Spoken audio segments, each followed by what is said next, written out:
राधे राधे। पिछले Tuesday talk video में आपने देखा कि कैसे मैंने आपको दूसरे अध्याय का पहले श्लोक से लेकर 10वें श्लोक तक उसका उच्चारण, उसका मीनिंग और उसका हमारे लाइफ से क्या रिलेटेबिलिटी होता है उसके बारे में मैंने आपको बताया। इस ट्यूसडे टॉक वीडियो में हम 11वें श्लोक से लेकर 20th श्लोक तक उसका उच्चारण, उसका मीनिंग और हमारे लाइफ से उसका क्या संबंध है इसके बारे में जानेंगे। तो ये वीडियो एंड तक देखना। राधे राधे सभी को। तो आइए अब हम भगवद गीता का पाठ शुरू करते हैं। तो ये है अध्याय दूसरा श्लोक 11वां जो है श्री भगवान उवाच अशोच्यानन्वशोचस्त्व प्रज्ञावादांश्च भाषसे गतासूंश्च नानुशोचन्ति पंडिता। यहाँ श्री कृष्ण अर्जुन से कह रहे हैं कि हे अर्जुन, तुम बहुत ही समझदार व्यक्ति हो, एक महान योद्धा हो और तुम जैसे महान योद्धा को इन सारी बातों पर दुखी होना शोभा नहीं देता। जो समझदार व्यक्ति होते हैं वो बॉडी और सोल के बीच में अंतर करना जानते हैं।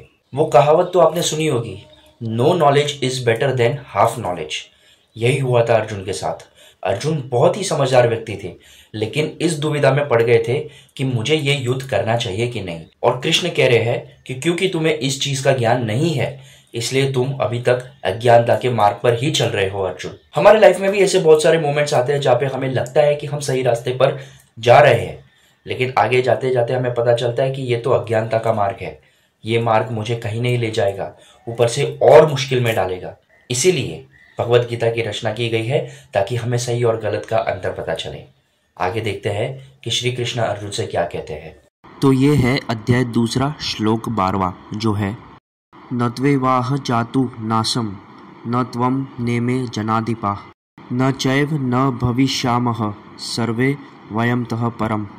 यहाँ श्री कृष्ण अर्जुन से कह रहे हैं कि हे अर्जुन, ना ही तुम, मैं या जितने भी राजा महाराजा इस बैटलफील्ड में खड़े हैं, ऐसा तो नहीं है कि ये पहले एग्जिस्ट नहीं करते थे और आगे एग्जिस्ट नहीं करने वाले। कृष्ण कह रहे हैं कि जितने भी जीव इस दुनिया में रहते हैं वो पहले भी थे और आगे भी रहेंगे, क्योंकि मरने के बाद सिर्फ बॉडी चली जाती है, आत्मा तो अमर है। इसीलिए किसी के जीने या मरने पे दुख करना फिजूल की बात है। और कृष्ण ऐसा खुद को भी कह रहे हैं कि मैं पास्ट में भी था और फ्यूचर में भी रहूंगा। इसीलिए किसी के मरने पर दुख करने की बजाय ये सोचकर हमें खुश होना चाहिए, ये सोचकर हमें संतुष्ट होना चाहिए कि ये भगवान की मर्जी थी और जो भी कर रहा है वही कर रहा है। अब आगे देखते हैं कि कृष्ण और अर्जुन में क्या संवाद होता है। तो ये है अध्याय दूसरा श्लोक 13वां जो है देहि नोस्मिन् यथा देहे कौमारम यौवनम जरा तथा देहांतर प्राप्ति धीरस्तत्र न मुहाति।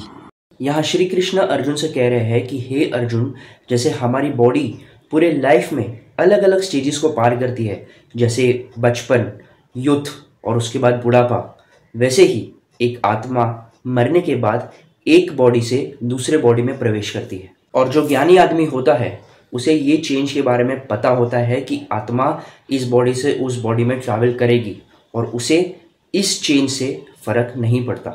तो तुम्हें भी इस चेंज से फर्क नहीं पड़ना चाहिए अर्जुन। देखिए, हमारी हिंदू मान्यताओं के अनुसार 84 लाख योनि के बाद हमें मनुष्य का अवतार मिलता है और हमें ये पता नहीं होता कि हम लास्ट जन्म में कौन थे या आने वाले जन्म में क्या होने वाले हैं। इसीलिए हमारे इस जन्म के कर्म ही डिसाइड करते हैं कि हमारा फ्यूचर कैसा होगा और क्या होगा। इसलिए श्री कृष्ण कहते हैं कि हमें हमारे कर्म के ऊपर ध्यान देना चाहिए और अच्छे कर्म करने चाहिए, हमें धर्म के मार्ग पर चलना चाहिए, तो ही हमारा फ्यूचर आगे जाके अच्छा होगा। अब आगे देखते हैं कि श्री कृष्ण अर्जुन से और क्या कहते हैं। तो ये है अध्याय दूसरा श्लोक 14वां जो है मात्र स्पर्शास्तु कौन्तेय शीतोष्ण सुख दुःखदः आगमापायनो नित्या स्ताम स्थिति क्षस्व भारत। यहाँ श्री कृष्ण अर्जुन से कह रहे हैं कि हे कुंती पुत्र, जैसे सुख, दुख, एंग्जाइटी हमारे जीवन में ऐसे आते जाते रहते हैं जैसे हमारी दुनिया में विंटर और समर सीजन आते जाते रहते हैं हर साल। ये सारी जो फीलिंग्स है ये हमारा एक परसेप्शन होता है और ये परसेप्शन को किसी भी इंसान को टॉलरेट करना सीखना ही पड़ेगा। यहाँ श्री कृष्ण कहने की कोशिश कर रहे हैं कि चाहे हमारी जिंदगी में सुख आए, दुख आए, कितनी भी बड़ी प्रॉब्लम्स आ जाए, हमें हमारा कर्तव्य करना ही पड़ता है, हमें हमारे कर्म तो करने ही पड़ेंगे। अगर हम हमारे कर्म करना छोड़ देंगे तो हम संसार में रहने लायक योग्य नहीं बचेंगे। और सुख और दुख तो जीवन का हिस्सा है, आते जाते रहते हैं, लेकिन हमें आगे बढ़ते रहना है। हमें हमारा मार्ग ढूंढकर उसको पाने की कोशिश करनी है, एक लक्ष्य को साध कर उसको पाने की कोशिश करनी है। यही श्री कृष्ण हमें कहना चाहते हैं। तो हम आगे देखते हैं कि कृष्ण अर्जुन को और क्या कहते हैं। तो ये है अध्याय 2 श्लोक 15 जो है यम ही न व्यथ यन्यते पुरुषम पुरुष शर्भ समदुख सुखम धीरम सोऽमृत तत्वाय कल्पते। यहाँ श्री कृष्ण अर्जुन से कह रहे हैं कि हे अर्जुन, जो इंसान सुख और दुख दोनों में स्टेडी है, ये सुख और दुख वाली फीलिंग उसे डिस्टर्ब नहीं कर रही, वही इंसान सिद्धि के लिए एलिजिबल है। और ये बात जो श्री कृष्ण ने कही है वो कितनी सच है, क्योंकि अगर हम हमारे सुख में या दुख में अगर हम अपने आप को एकदम स्टेडी रखेंगे और हमारे कर्म में ही, हमारे कार्य में ही फोकस करेंगे तो हम अवश्य सक्सेसफुल होंगे। लेकिन अगर हम सुख और दुख से डिस्टर्ब हो जाएंगे तो हमारा पूरा बैलेंस बिगड़ जाएगा। यही श्री कृष्ण कहना चाहते हैं और यही हमें हमारे जीवन में अप्लाई करना चाहिए। अब आगे देखते हैं कि श्री कृष्ण अर्जुन से और क्या कहते हैं।